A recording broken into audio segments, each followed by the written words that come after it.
Mais um Reflitamos Juntos. Esse momento de reflexão é para aprofundarmos a nossa vida com Deus, com Jesus, na caminhada da Santa Viagem.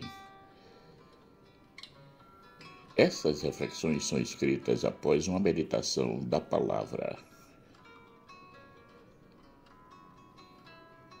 Peço àqueles que gostarem da reflexão que dê o seu joinha e compartilhem para que cheguem a mais pessoas.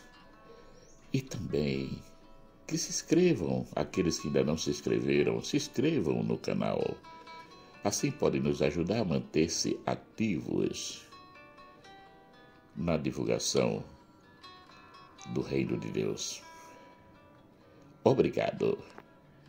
Na reflexão de hoje, nós iremos tratar do amor ao irmão. E tem como título: O amor ao irmão nos aproxima sempre mais de Cristo. Porque eu desci do céu, não para fazer a minha vontade, mas a vontade daquele que me enviou. João capítulo 5, versículo 38. Jesus, em muitos momentos da sua vida aqui entre nós, foi reprovado pelo seu modo de agir, que ia de encontro com os costumes da época, principalmente com os preceitos e normas vividas pelos judeus. E por esta causa os judeus perseguiram a Jesus e procuravam matá-lo, porque fazia estas coisas no sábado.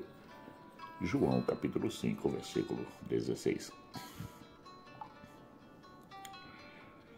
Os judeus consideravam Jesus um agitador, que não seguia ao pé da letra o que eles ensinavam ao povo.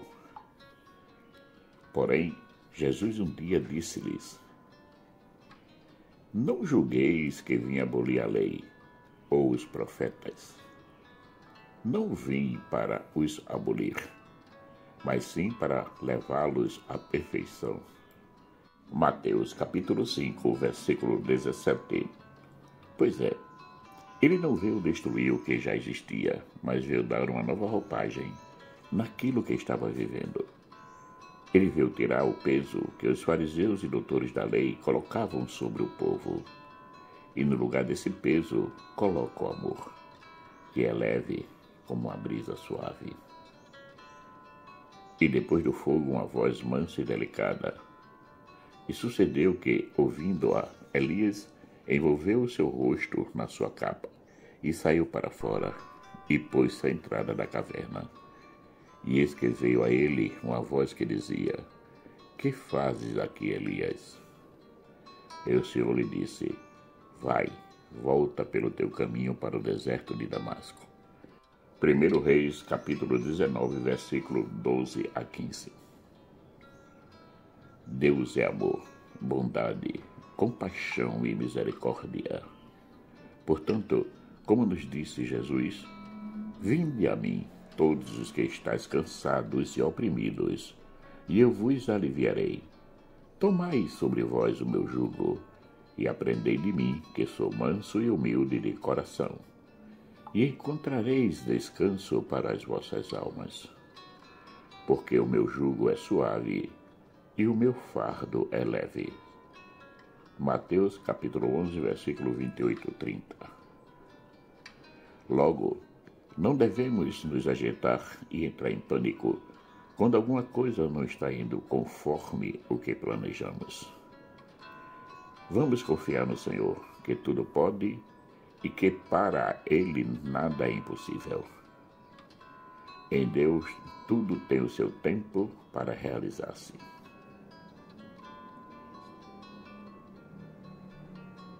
Jesus nos diz que a sua missão aqui entre nós é de realizar plenamente a vontade de Deus. Não procuro fazer a minha vontade, mas a vontade daquele que me enviou. João, capítulo 5, versículo 30. E como ele procura fazer a vontade de Deus?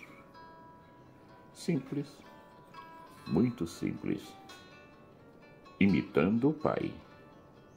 Pois tudo aquilo que o Pai faz, ele faz também. Em verdade vos digo, o Filho não pode fazer nada por si mesmo. Ele faz apenas o que vê o Pai fazer. O que o Pai faz, o Filho o faz também. O Pai ama o Filho e lhe mostra tudo o que ele mesmo faz. João capítulo 5, versículo 19 a 20.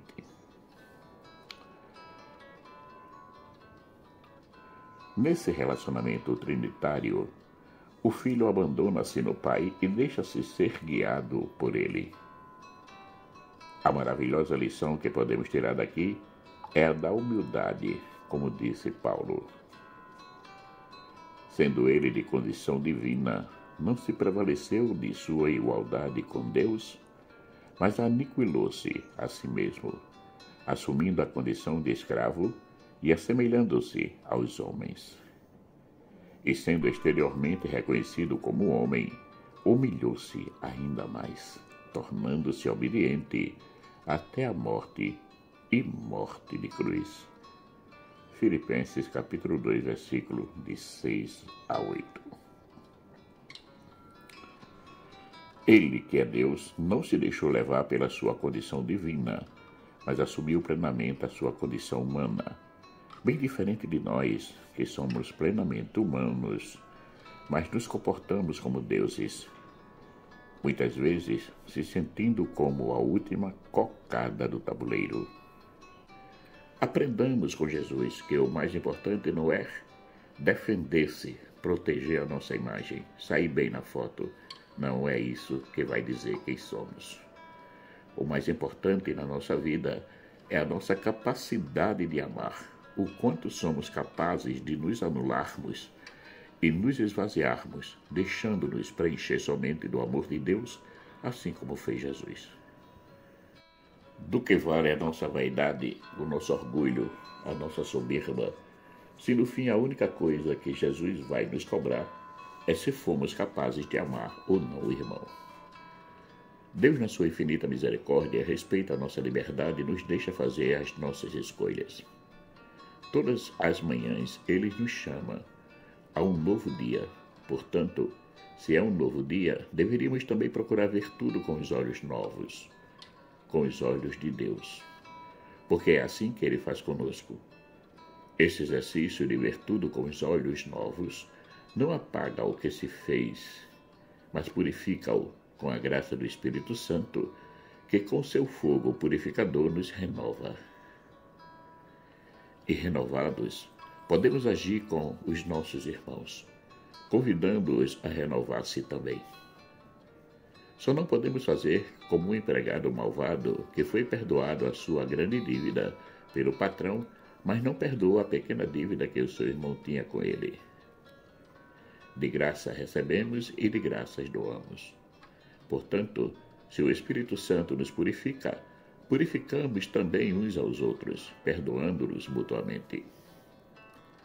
Jesus um dia voltará e nos julgará dos nossos feitos.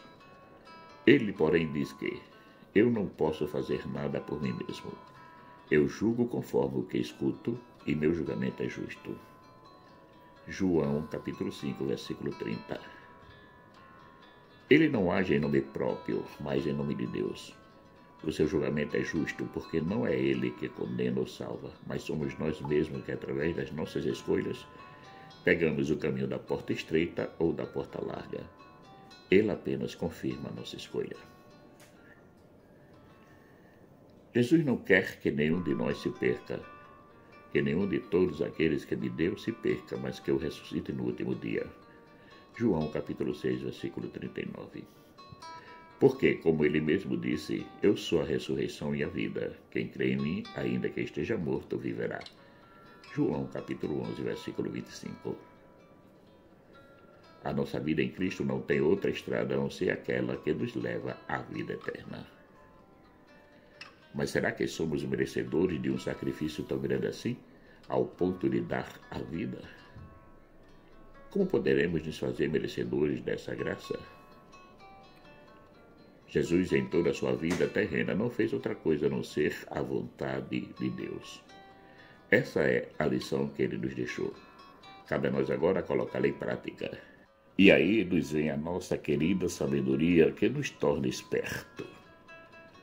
Assim como o doutor da lei, na parábola do bom samaritano, que perguntou a Jesus quem era o seu próximo, nós também somos levados a perguntar a ele como realizar a vontade de Deus. Jesus não nos vai contar uma outra parábola, mas vai nos dizer: ame, nada mais do que isso. Apenas ame. E nos mostrará como será o juízo final, que terá como ponto principal as nossas ações de amor.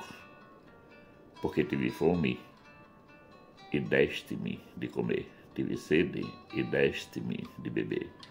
Era estrangeiro e hospedaste-me, estava nu e vestiste-me, adoeci e visitaste-me, estive na prisão e foste-me ver. Então os justos lhe responderão dizendo: Senhor, quando te vimos com fome e te demos de comer, ou com sede e te demos de beber? E quando te vimos estrangeiro e te hospedamos, ou nu e te vestimos? E quando te vimos enfermo ou na prisão e fomos ver-te? Mateus capítulo 25, versículo 35 a 39.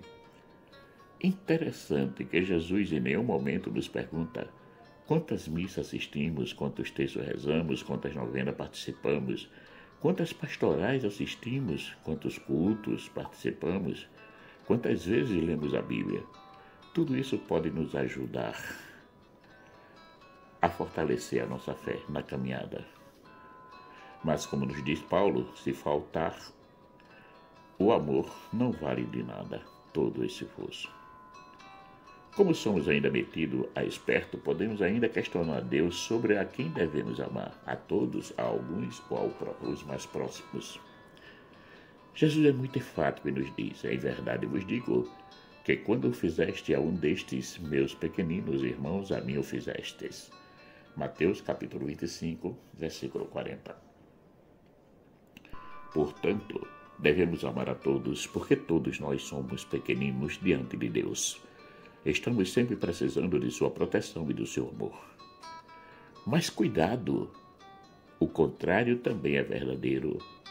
Em verdade vos digo que quando a um destes pequeninos não fizestes, não o fizeste a mim. Mateus, capítulo 25, versículo 45. Logo, também se faltarmos com o amor a qualquer pessoa, também estamos faltando com o amor a Jesus. Viver o amor durante o dia não é tão difícil assim. Basta estarmos atentos ao irmão e às circunstâncias que nos são apresentadas. Tem gente que está precisando apenas de um sorriso, de um abraço, de um aperto de mão, de um toque.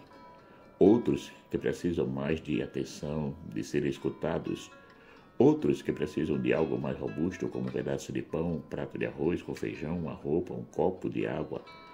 Enfim, são muitas as oportunidades que temos para amar. Basta, como já foi dito, estarmos atentos ao irmão e às suas necessidades.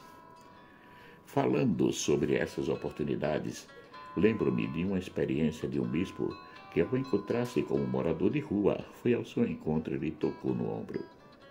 Esse morador de rua começou a chorar e o bispo lhe perguntou o porquê do choro.